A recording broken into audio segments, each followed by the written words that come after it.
Har du sett att alla Ikeas kataloger ligger ute på nätet? Man kan söka i dem ända från första början. Oj. Men nu har jag hört att katalogen ska läggas ner. E-handeln har kommit istället för katalogen, va?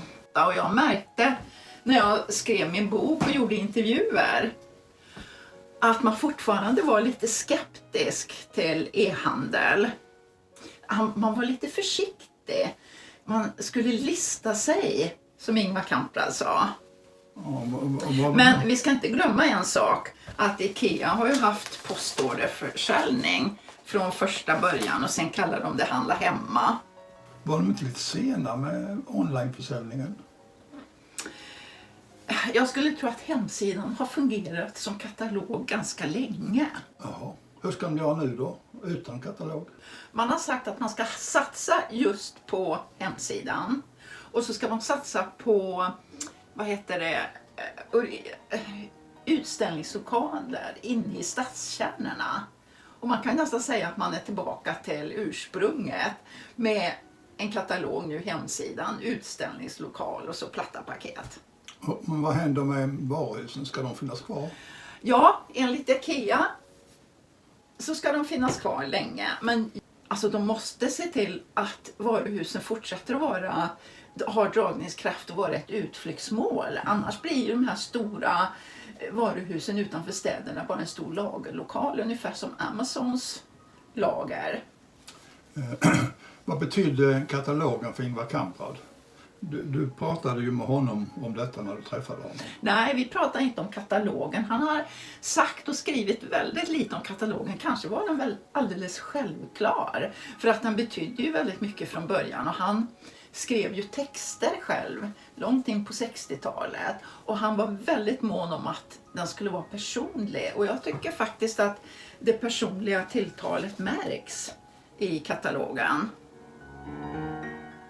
Men alltså, egentligen var katalogen bara ett medel. Det var ett medel för att sälja mer, för att dra folk till varuhusen och så vidare. Och finns det då ett annat medel så var det säkert okej, även för honom. Hur har katalogen förändrats, tycker du?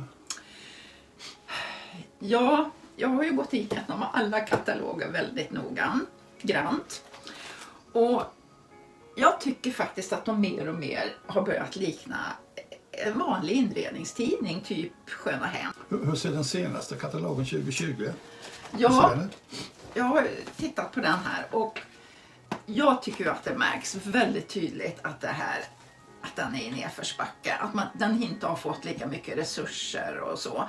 Och du kan ju bara se den i 200 sidor. Andra gamla kataloger är på det dubbla nästan. Upp mot 400 sidor. Och det är inga miljöer. Och rätt fula färger. Och om jag till exempel letar soffa så hittar jag inte vilka soffor de har. Nej, så den är nog dags att lägga ner. Lever hemsidan upp till vad katalogen har betytt? Ja, hemsidan. Jag har varit inne och tittat på hemsidan och jag tycker att den är snygg, enkel och ganska inbjudande. Men jag tycker inte den skiljer sig speciellt mycket från bio till exempel. Det skulle nog behövas med Ingvar Kamprads ord en riktig kraftsamling. Jag skulle vilja se en hemsida 3.0 om du förstår vad jag menar. Och vad skulle det vara? Jag saknar det där som är typiskt Ikea. Det som skiljer ut sig mot andra. Lite djärvare och lite roligare. De kanske inte är så annorlunda längre. Nej. Eller så inte lika viktigt för dem. Nej, man är ju ingen underdog längre. Utan man är ju faktiskt en maktfaktor, en maktspelare. Men jag skulle vilja ha lite mer det här med lågpris med mening med Ingvar Kamprads ord. Att de översätter det till idag.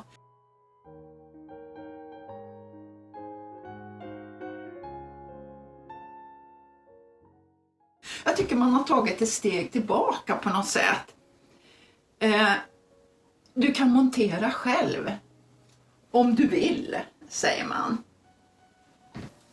Hur tror du att globaliseringen har påverkat Ikea?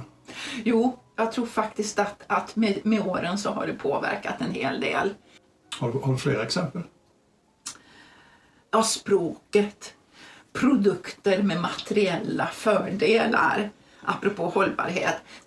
Alltså det är skrivet, inte talat till det. Jag tycker att det ska vara ett direktare språk. Ja, det ska bli intressant att följa IKEA utan katalog.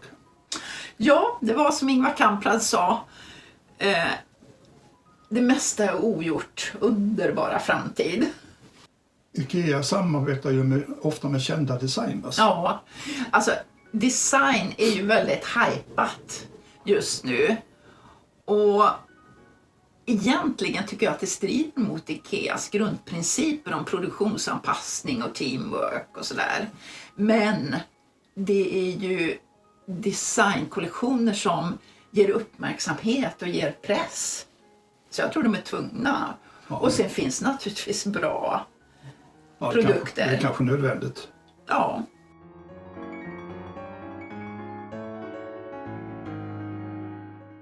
Och sen en annan sak. Jag skulle vilja veta på hemsidan hur stark kopplingen är mellan IKEA-konceptet och IKEAs själ och de som rent praktiskt gör hemsidan. Men det ska ju komma en katalog till 2021. Ja, jag har tittat på den på nätet och den ser mycket bättre ut. Och det kanske beror på att de vill ha en bra katalog när det är den sista. Eller så gör den sig bättre på nätet, jag vet inte. Allt det här gör att jag tycker det är så himla intressant. Och mitt intresse för IKEA har vaknat till liv ordentligt.